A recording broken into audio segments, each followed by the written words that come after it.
He admits it. And this is how we found out about it on Gateway Pundit, is that we had Doug Logan on the show. And he said that that draft was real. And here we are.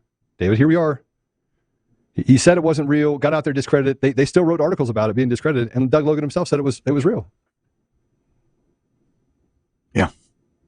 Well, I'm not happy with Doug, and I haven't been happy with him for a long time. I said basically, look, I've had many people on the stand as a prosecutor, and I could always tell the ones that were a squish.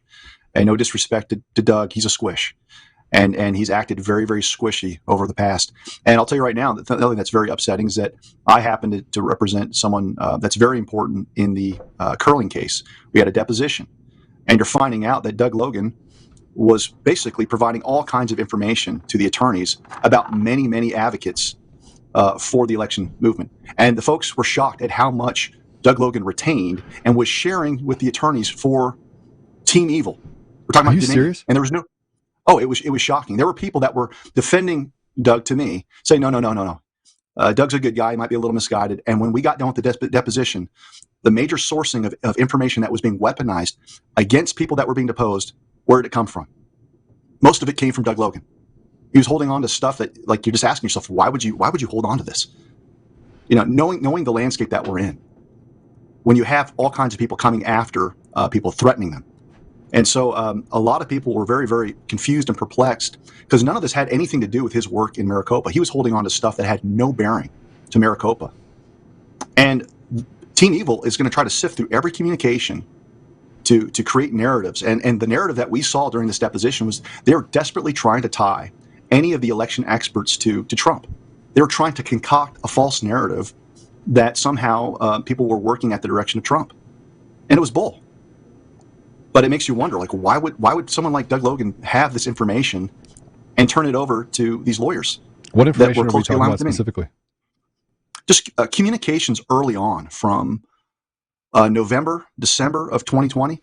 Some of the relationships between many players, whether it's Jim Penrose, Stephanie Lambert, Javon Pulitzer, all kinds of people that were kind of in that the initial stages that had no bearing on much of the stuff that we're talking about. He had a treasure trove of communications, and he just gave it all to these attorneys. So that's the kind of stuff where it makes you wonder, you know, who exactly are you working for? Are you working for the American people? Were you trying to get to the bottom of the problems that we saw in Arizona with the elections? Because, you know, one of the things that we saw with Dr. Shiva was that when he found out that there were ballot images that weren't contaminated or corrupted, and that Doug Logan had those images, and he didn't share them to him. Like, why? By the time that Shiva got the ballot images, they had already put out their final report. He did the analysis after the publishing of the report with those images, and he found out that Logan had access to those things back in April when the audit was just starting. So it's another question, like either this is intentional or it's gross negligence. Well, I think it's intentional. And I'm just going to say I think it's intentional. I don't know if we were able to find the video, but we also have Jeff here to join us.